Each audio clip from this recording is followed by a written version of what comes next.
মার্ক্সবাদী communist party 1919 খ্রিস্টাব্দে জন্ম, এবং আরএসএস এর জন্ম হচ্ছে 1921 খ্রিস্টাব্দে, ভারতীয় জনতা পার্টির জন্ম হচ্ছে 1917 খ্রিস্টাব্দে, আর আমাদের জন্ম হচ্ছে কত শুনেন, আমাদের জন্ম হচ্ছে 1803 খ্রিস্টাব্দে।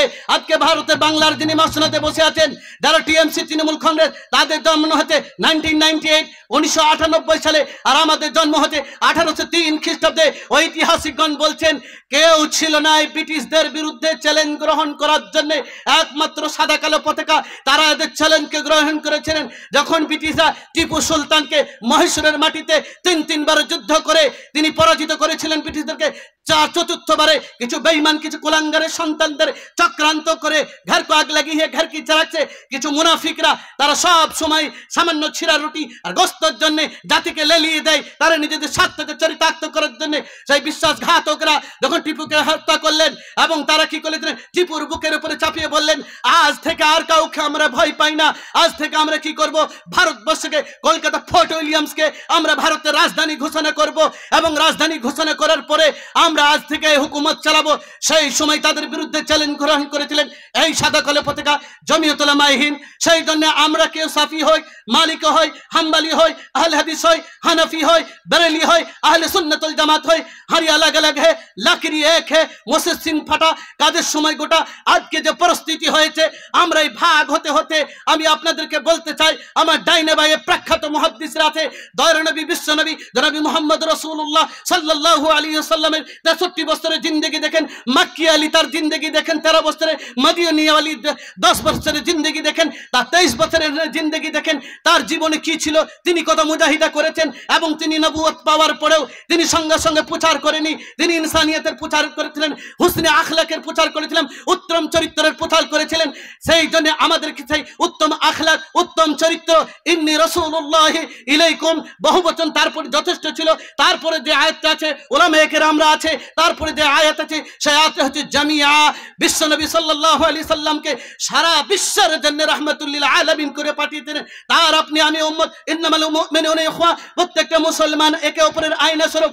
শেখ সাহেবের শরীরে যদি আঘাত হয়, আপনার বুকে যদি ব্যথা না হয়, আজকে ফিলিস্তিনে মুসলমানদের উপরে রক্তপাত ঘটছে, আজকে যারা জাতীয়তাবাদী, যারা দায়িত্ব নিয়ে বসে আছে, মানবাধিকারের যারা হিউম্যানের ফেরিওয়ালার দায়িত্ব নিয়ে বসে আছে, আজকে চাইল্ড সাইকোলজিতে বিশ্বাস আছে, আজকে তারা কোথায়?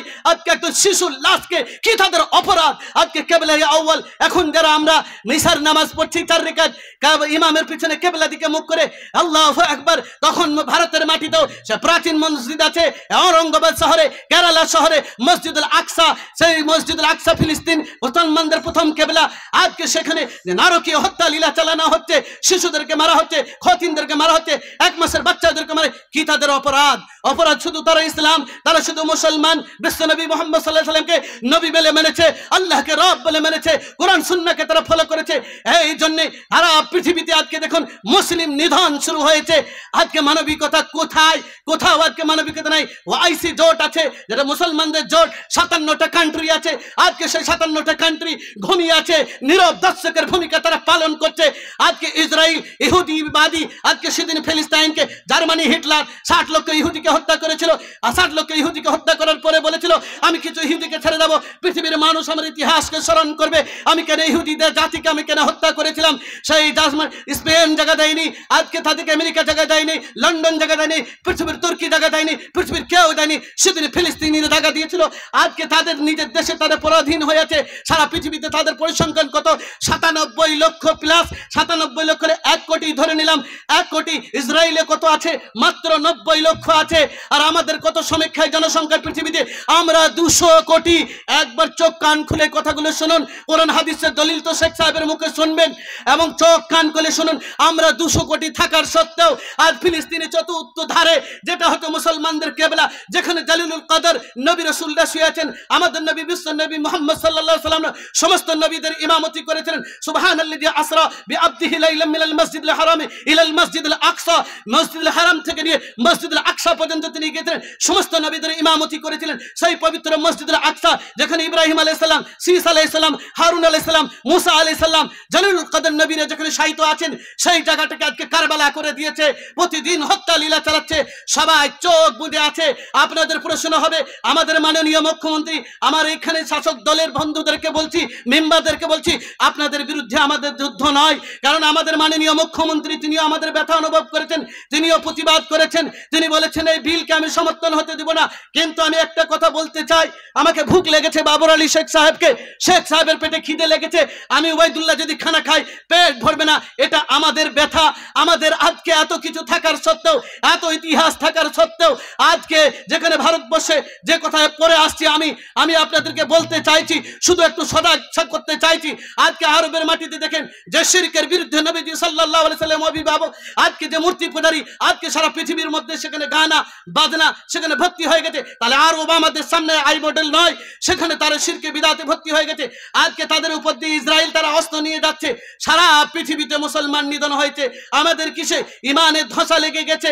আর চিনে রেখে দেন, যেটা কিয়ামতের ময়দান হবে, এই সাম, হাদিসের ভাষায় সাম এসেছে, এবং এই যে সিরিয়ার, সেই সিরিয়ার মুসলমানদের ইমান এত মজবুত হবে, আজকে জেনে রেখে দেন, তারা যতই তথ্য যতই শেষ করুক না কেন, তারাও জানে এই কিয়ামতের প্রেক্ষাপটে ঈসা আলাইহিস ইমাম আল মাহদি আসবে অচিরেই। এবং যে দেখছেন বাদশাহ জুলুনি, যে আপনার সিরিয়ার যে মুসলমানদেরকে যে হত্যা করা হয়েছিল, 5,70,000 সুন্নিদেরকে হত্যা করা হয়েছিল, 2,54,000 ওলামাদেরকে হত্যা করেছিল বাশার আল আসাদের নেতৃত্বে। আপনাদের মনে হবে সে কেমন মুসলমান, যার আকীদা ছিল গুমরাহ, যিনি ছিলেন গুমরাহ, যিনি ছিলেন কঠোর একজন শিরকে ভরা, যার আকীদা ছিল গুমরাহ, জিনার কলমা ছিল লা ইলাহা ইল্লাল্লাহ ওয়া আন্না মুহাম্মাদুর রাসূলুল্লাহ ওয়া আন্না ফী নারে জাহান্নাম আবু বকর সিদ্দিক নাউযু বিল্লাহি মিন যালিক ওয়া আন্না ফী নারে জাহান্নাম ওমর ইবনে আল খাত্তাব নাউযু বিল্লাহি মিন যালিক ওয়া আন্না ফী নারে জাহান্নাম মা আয়েশা রাদিয়াল্লাহু তাআলা না, যাদের কলমা, যাদের আকীদা হচ্ছে মা আয়েশা জাহান্নামী নাউযু বিল্লাহ, যাদের আকীদা ওমর ইবনে আল খাত্তাব রাদিয়াল্লাহু তাআলা আনহুকে যারা জাহান্নামী বলেছে, এই বাদশা, এই শয়তানের পতন ঘটেছে।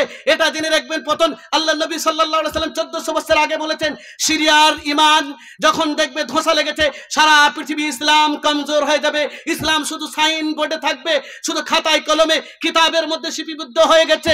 आज की ईसा पीर है, ये मुसाफिर है, सबसे बड़ा पैसा पीर है, रुपया ফেলে इसके बात करो, সকলের পয়সার পিছনে পড়ে গেছি। আজকে আমাদের কঠিন পরিস্থিতি, সারা পৃথিবীতে এই নিধন চলছে, তাই আপনাদেরকে সজাগ হতে হবে। কিন্তু খোঁজখবরি অচিরে আমরা বিশ্বাস করি যা কিছু আছে মিথ্যা হতে পারে, বিজ্ঞানিক তথ্য মিথ্যা হতে পারে, ঐতিহাসিকদের তথ্য মিথ্যা হতে পারে। জনাবে মুহাম্মদ রাসূলুল্লাহ সাল্লাল্লাহু আলাইহি সাল্লাম দুটো ঠোঁটের মাঝে যে কথা বলে গেছেন, যেটা হাদিসের মধ্যে উল্লেখ হয়েছে, সেটা কিয়ামত পর্যন্ত সত্য হবে। তাই অচিরেই ইমাম আল মাহদি আসবে এবং সারা পৃথিবীতে জমিনের এমন কোন প্রান্ত থাকবে না, তুর্কির ইস্তাম্বুল থেকে নেমে, আমেরিকার হোয়াইট হাউস থেকে নিয়ে, চীনের বেজিং থেকে নিয়ে, দিল্লির লাল কেল্লা থেকে নিয়ে, পৃথিবীর একবার খাইবার পাখতুন থেকে নিয়ে, পৃথিবীর প্রত্যেকটা জমিনের ইঞ্চিতে ইঞ্চিতে কোরআন সুন্নাহর আলো ইনশাআল্লাহ জ্বলবে। তার আগে আপনাকে কুরবানি দিতে হবে, এবং কুরবানি দেওয়ার ফলে আপনাকে সবর করতে হবে। আজকে যে কঠিন পরিস্থিতিতে আমরা কেন আজকে পথে নেমেছি, এটা আপনাদেরকে